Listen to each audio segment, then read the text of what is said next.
नमस्कार, मैं धीरेन्द्र और आप देख रहे हैं मिरर मीडिया। स्वागत है आपका जोहार झारखंड में। एक नजर बढ़ते हैं अब तक की सुर्खियों पर। एनटीपीसी परियोजना पर टकराव, हजारीबाग में पूर्व मंत्री के घर चला बुलडोजर, मुआवजे को लेकर मचा बवाल।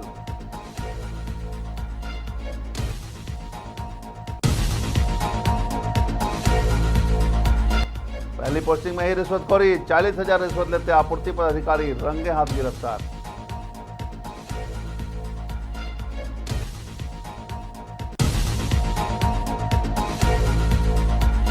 देवघर के अजय नदी से जल भरकर डकाय में महालक्ष्मी यज्ञ का हुआ भव्य शुभारंभ।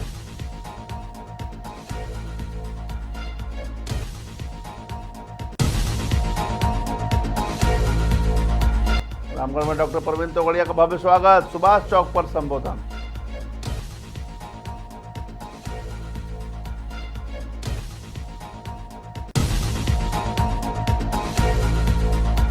और देवघर में शहीद प्रहलाद सिंह को दी गई अंतिम विदाई, अंतिम यात्रा में उमड़ा जन सैलाब।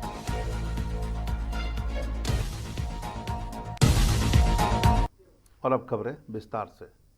हजारीबाग जिले के किरडारी प्रखंड स्थित जोरदाग में गुरुवार को बड़ा प्रशासनिक एक्शन देखने को मिला, जहां पूर्व मंत्री योगेंद्र साहु का आवास भारी पुलिस बल की मौजूदगी में जमींदोज कर दिया गया। प्रशासन के मुताबिक यह जमीन एनटीपीसी की चट्टी में रेतु कोल खनन परियोजना के विस्तार के लिए पहले ही अधिकृत की जा चुकी थी। हालांकि मुआवजे की राशि को लेकर योगेंद्र साहु परिवार असंतुष्ट था और लंबे समय से धरने पर बैठा हुआ था। कार्रवाई के दौरान अंचल अधिकारी की निगरानी में पोकलेन मशीनों से घर को ध्वस्त किया गया। वहीं किसी भी अपरिचित स्थिति से निपटने के लिए सुरक्षा के कड़े इंतजाम किए गए थे। घटना के बाद अमा प्रसाद ने इसे अन्यायपूर्ण बताते हुए कहा कि वे न्यायालय का दरवाजा खटखटाएंगे और दोषियों के खिलाफ कानूनी लड़ाई लड़ेंगे।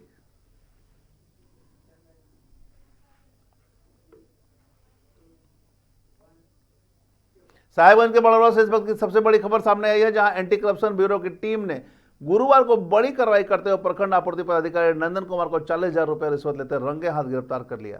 जानकारी के अनुसार पीडीएस डीलरों से हर महीने 5,000 रुपये की अवैध वसूली की जा रही थी और पैसे नहीं देने पर रजिस्टर में हस्ताक्षर नहीं करने की धमकी दी जाती थी।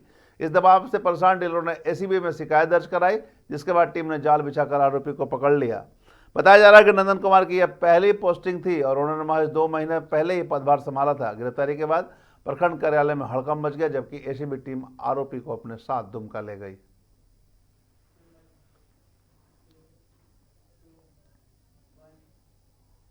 देवघर के सारथ डकाय स्थित दुबे बाबा मंदिर में श्री श्री 1008 महालक्ष्मी यज्ञ का भव्य शुभारंभ हुआ। अजय नदी से पवित्र जल लेकर हजारों महिलाओं और युवतियों ने कलश यात्रा में भाग लिया। माथे पर कलश उठाए श्रद्धालुओं की टोली पूरे क्षेत्र में घूमी और जय मां लक्ष्मी के जयकारों से वातावरण भक्तिमय बना। पूर्व मंत्री और स्थानीय विधायक बादल पत्रलेखन ने कार्यक्रम की सराहना करते हुए कहा कि ऐसे आयोजन समाज में भाईचारा और एकता का संदेश फैलाते हैं। यज्ञ समिति ने बताया कि अनुष्ठान आगामी दिनों तक निरंतर जारी रहेंगे। कलश जल यात्रा जो डकाय से निकल के हम लोग अजय नदी करीब 7-8 किलोमीटर हम लोग 10,000 की संख्या में भीड़ थी और आज भव्य कलश यात्रा हुआ। जिसको जल यात्रा भी कहते हैं, शोभा यात्रा भी कहते हैं। प्रशासन की तरफ से भी काफी सहयोग मिला, चारों तरफ से, सारथ थाना और सारवा थाना से, और हम लोग का जग आज से शुरुआत है। प्रखंड के डकाय दुबे बाबा मंदिर प्रांगण में आज भव्य कलश यात्रा का कार्यक्रम हुआ। डकाय का दुबे बाबा मंदिर पूरे जिले में नहीं झारखंड में प्रसिद्ध है और यहाँ महालक्ष्मी महायज्ञ का आज शुभारंभ हुआ। 25 तारीख समापन। देवघर में शहीद प्रहलाद कुमार सिंह की अंतिम यात्रा में भारी जनसैलाब उमड़ा। पूरा क्षेत्र शोक और गर्व से झूम उठा। पूर्व मंत्री और सारठ विधायक रणधीर सिंह ने पार्थिव शरीर पर पुष्प अर्पित कर भावभीनी श्रद्धांजलि दी और कहा कि पूरे जिले को प्रहलाद पर गर्व है। इतनी कम उम्र में देश सेवा का उनका जज्बा प्रेरणादायक है। उन्होंने शहीद की स्मृति में उनके पैतृक गांव में भव्य प्रतिपा शेड बनाने की घोषणा की। परिजनों को केंद्र और राज्य सरकार की ओर से मुआवजा और सुविधाएं दिलाने का आश्वासन भी दिया।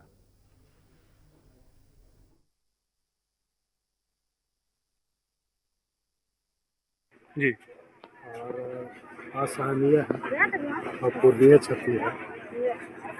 भारत माता के इस वीर सपूत को सत नमन। हम सब हजारों यहाँ के और बाहर के लोग गवाह बनने आए हैं। उसके सम्मान में हम लोग कुछ देर उसके शव यात्रा में साथ दे सकें, उनके परिजनों को, स्वजनों को सांत्वना। और ऐसे वीर जवान जी जिनको कम उम्र में 17 मेडल मिले का है भारत सरकार के द्वारा, वो सारे मुआवजा नौकरी भारत सरकार देगी। राज्य सरकार से भी हम लोग मांग करेंगे कि राज्य सरकार की तरफ से भी हेमंत सरकार ज़्यादा से ज़्यादा मुआवजा शहीद के परिजन को दें। ये हम लोग की हजारीबाग शहर में आगामी चैत्र रामनवमी पर्व को लेकर तैयारियां जोरों पर है। गुरुवार को बड़ा अखाड़ा के समीप रामनवमी महासमिति के नवनिर्मित कार्यालय का विधिवत उद्घाटन छवि गौ और वकील महतो द्वारा किया गया। उद्घाटन से पहले गौ माता की पूजा अर्चना की गई और राम भक्तों ने फल अर्पित कर आशीर्वाद लिया। महासमिति अध्यक्ष लड्डू यादव ने कहा कि यह कार्यालय सभी आयोजनों, जुलूस, सुरक्षा और प्रशासनिक समन्वय का मुख्य केंद्र बनेगा। उन्होंने सभी राम भक्तों और अखाड़ा समितियों से सहयोग की अपील करते हुए पर्व को शांतिपूर्ण भव्य तरीके से मनाने का आह्वान किया।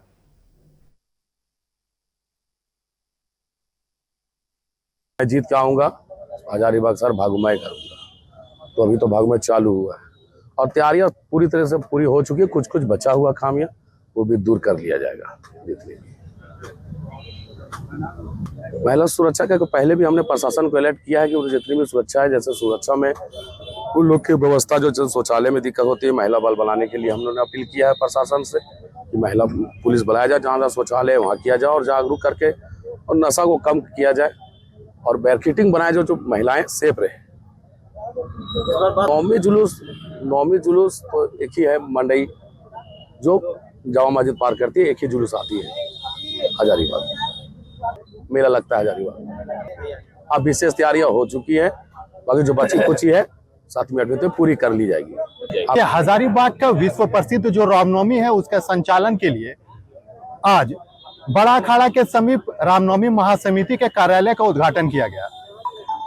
कार्यालय तो उद्घाटन हम सबों के अभिभावक और रामनवमी में बढ़ चढ़कर भाग लेने वाले छवि गोप और सीनियर मोस्ट पूर्व अध्यक्ष वकील महतो के द्वारा संयुक्त रूप से किया गया।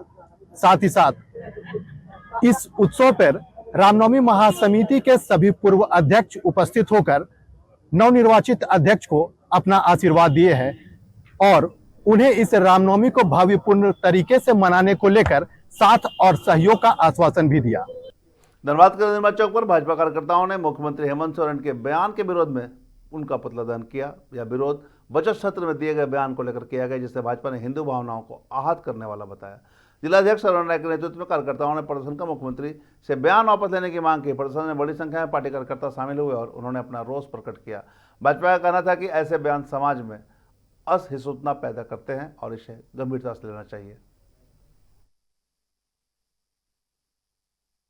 भारत के सभ्यता, संस्कृति और भारत के देवी देवताओं के अपमान में जो बातें कही हैं उसके विरोध में आज भारतीय जनता पार्टी पूरे झारखंड में पुतला दहन कार्यक्रम हम लोग चला रहे हैं, जिसके तत्वाधान में आज धनबाद महानगर में भी हम लोग आज पुतला जलाए हैं। उन्होंने माँ सरस्वती के बारे में उल्टा पुल्टा बयान दिया है और भारत के सभ्यता संस्कृति के खिलाफ लगातार बोलते आए हैं और इस तरह से कहिए कि सनातन धर्म के जो लोग हैं उनको लगातार टारगेट कर रहे हैं जेएमएम और कांग्रेस सरकार। इसके विरोध में आज हम लोग पुतला दहन कार्यक्रम। बोकारो के दुग्धा में चैत्र और हिंदू नववर्ष विक्रम संवत 2083 के आगमन पर सेंट्रल पूजा पंडाल में भंडारे का आयोजन किया गया। इस अवसर पर समाजसेवी अजय संग्राम सिंह ने कार्यक्रम की मेजबानी की। पूजा से पूर्व पंडित रविशंकर ने विधि विधान के साथ पूजा अर्चना और आरती संपन्न की। भंडारे में दुग्धा सहित आसपास के क्षेत्रों में हजारों श्रद्धालु शामिल हुए। कार्यक्रम को सफल बनाने में दुग्धा पश्चिम पंचायत मुखिया रेणु देवी सहित अन्य स्थानीय नेता और समाज सेवी मौजूद रहे और सबका सराहनीय योगदान रहा।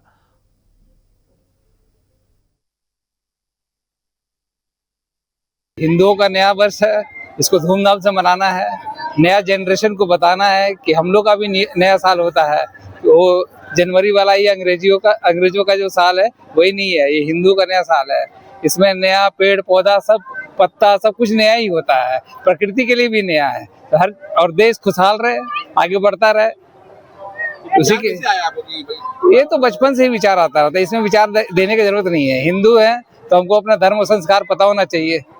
कारण है कि हिंदू नववर्ष का पहले सभी लोगों को हार्दिक शुभकामना देता हूं और साथ में ये भी कामना करता हूं कि हमारे देश में सुख शांति बना रहे। और ये हिंदू नववर्ष है, हमारे बच्चे लोगों को ये जानकारी होना चाहिए, जिसका ये उद्देश्य है कि इसीलिए कार्यक्रम को किया जा रहा है।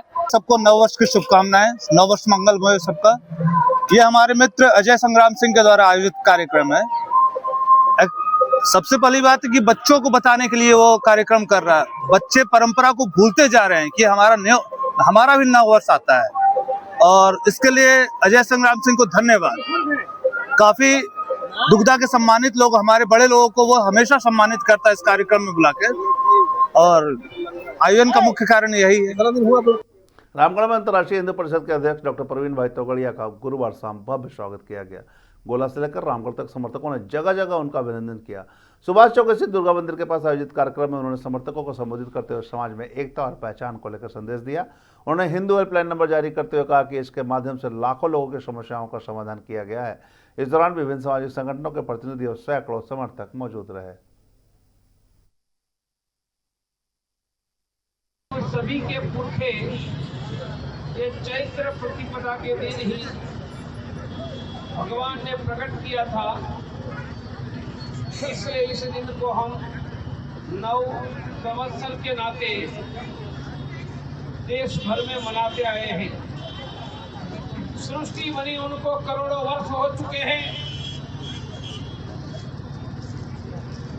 करोड़ों मानी जिनकी गिनती वर्षों में नहीं हो सकती है, इसलिए उनकी गिनती युगों में, महायुगों में, मनवंतर में, कल्पों में की जाती है। धनबाद के निर्साद श्री श्याम बालाजी धाम मंदिर में प्रथम वार्षिकोत्सव के मौके पर 7 दिवसीय श्री राम कथा का भव्य शुभारंभ हुआ। अयोध्या से आए स्वामी दिलीप दास त्यागी द्वारा भगवान राम की कथा सुनाई जाएगी, जिसमें बाल कांड से लेकर लंका कांड तक की कथा शामिल है। मंदिर ट्रस्ट के अनुसार यह आयोजन 19 से 25 मार्च तक चलेगा, जबकि 26 मार्च को कीर्तन और भंडारे का आयोजन होगा। अवसर पर बड़ी संख्या में श्रद्धालु शामिल हो रहे हैं और पूरा वातावरण भक्तिमय बना हुआ है। बालाजी मंदिर ट्रस्ट का 1 साल पूर्ण होने जा रहा है। पिछले 2025 में रामनवमी के अवसर पर मंदिर का प्राण प्रतिष्ठा हुआ था। आज पुनः रामनवमी के अवसर पर प्रथम वार्षिक उत्सव हम लोग मनाने जा रहे हैं, जिस उपलक्ष्य में आज दिनांक 19 से संध्या 6 बजे से 9 बजे तक प्रतिदिन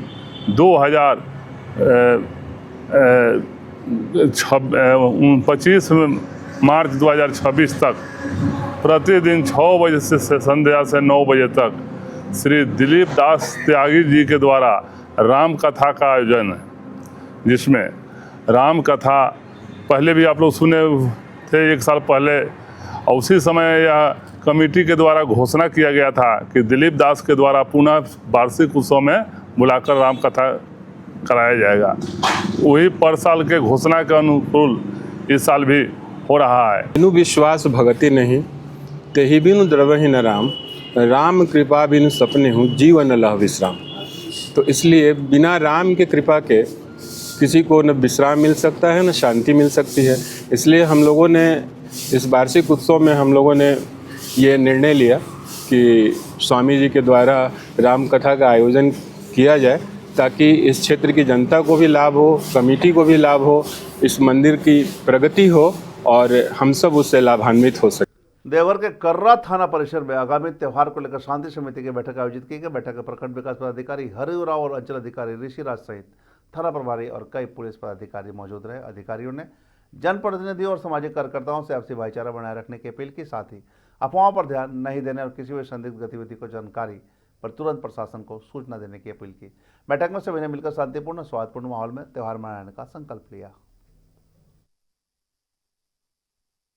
नवमी के शुभ अवसर पर पर्व को देखते हुए हम लोग करो थाना में शांति समिति की बैठक किए और इस बैठक में सभी गणमान्य सम्मानित लोग उपस्थित हुए और हम लोग यही निर्णय लिए कि करो थाना के अंतर्गत जो भी त्यौहार में जुलूस या जो भी कार्यक्रम होगा वो शांतिपूर्ण ढंग से होना चाहिए। किसी प्रकार का उपद्रव या अनावश्यक भ्रामक प्रचार नहीं होना चाहिए। सभी जनप्रतिनिधियों ग्रामीणों से उनके सुख सुविधा और पर्व के मनाने में यदि किसी कोई तरह का विधि व्यवस्था की समस्या है उसके बारे में जानकारी लिए हैं और हम लोग उम्मीद करते हैं कि सभी ढंग से त्यौहार मनाएंगे और आपसी सौहार्द बना रहेंगे। सर देवघर में आयोजित राज्य स्तरीय खादी महोत्सव 2026 का गुरुवार को सफलतापूर्वक समापन हुआ। 10 से 19 मार्च तक चले इस महोत्सव में बड़ी संख्या में लोगों ने भाग लिया। आयोजन में खादी वस्त्र, हस्तशिल्प और स्वदेशी उत्पादों के स्टॉल लगाए गए, जिसमें वोकल फॉर लोकल को बढ़ावा दिया गया। सांस्कृतिक कार्यक्रमों और कवि सम्मेलन ने पूरे माहौल को उत्सव में बनाए रखा। इस महोत्सव ने न केवल स्थानीय कारीगरों को मंच दिया बल्कि उनके उत्पाद को नई पहचान और बाजार भी उपलब्ध कराया।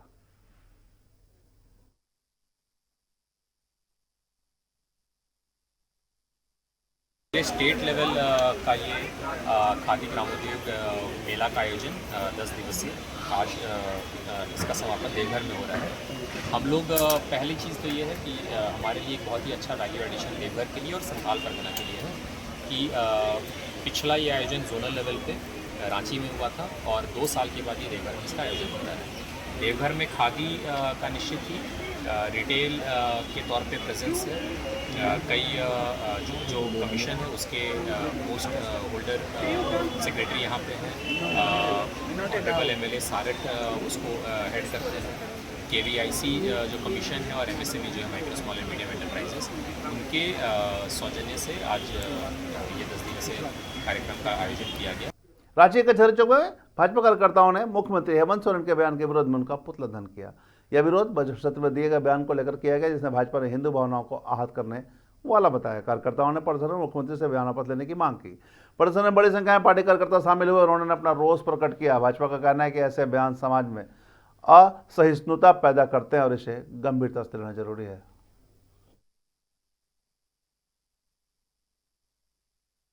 कल सदन में राज्य के मुखिया हेमंत सोरेन जी जो लगातार सनातन का अपमान करते हैं, हिंदू विरोधी बात करते हैं और तुष्टीकरण की राजनीति में का प्रकाष्ठा से हम लोग परे हो गए हैं। जिस तरह से उनका ये कल जो बयान सदन में उन्होंने दिया कि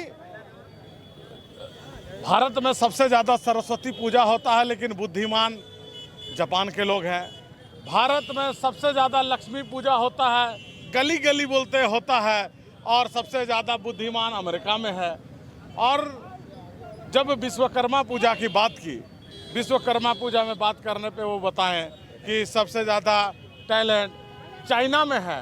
तो जिस तरह से हेमंत सोरेन जी हिंदू देवी देवताओं का अपमान कर रहे हैं, जिस तरह से सनातन का अपमान कर रहे हैं, जिस तरह से तुष्टीकरण की राजनीति कर रहे हैं, इससे झारखंड की जनता इसे बर्दाश्त नहीं करेगी।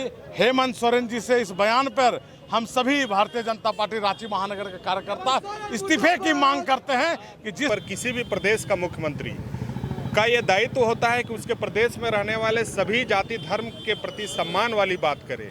लेकिन ये बहुत आश्चर्य लगा कि किसी प्रदेश का मुख्यमंत्री इस प्रदेश के रहने वाले बहुसंख्यक की आस्था के साथ खिलवाड़ करने जैसा शब्द को प्रयोग किया है। उन्होंने लाखों करोड़ों हिंदुओं की आस्था को ठेस पहुंचाया है। आज हम लोग दुर्गा माता का इतना श्रद्धा से नवरात्रि में पूजन करते हैं, सरस्वती माता का इतना श्रद्धा से पूजन करते हैं, लक्ष्मी माता का इतना श्रद्धा से पूजन करते हैं, भगवान विश्वकर्मा का इतना अच्छा से पूजन करते हैं। ये पूजा हम लोग क्यों करते हैं और उसका क्या फल मिलता है, इसकी व्याख्या करने लगे जैसे हेमंत सोरेन कोई संत महात्मा हो। और जो झारखंड में अब तक बस इतना ही। देश और दुनिया की तमाम खबरों के लिए बने रहे मिरर मीडिया के साथ।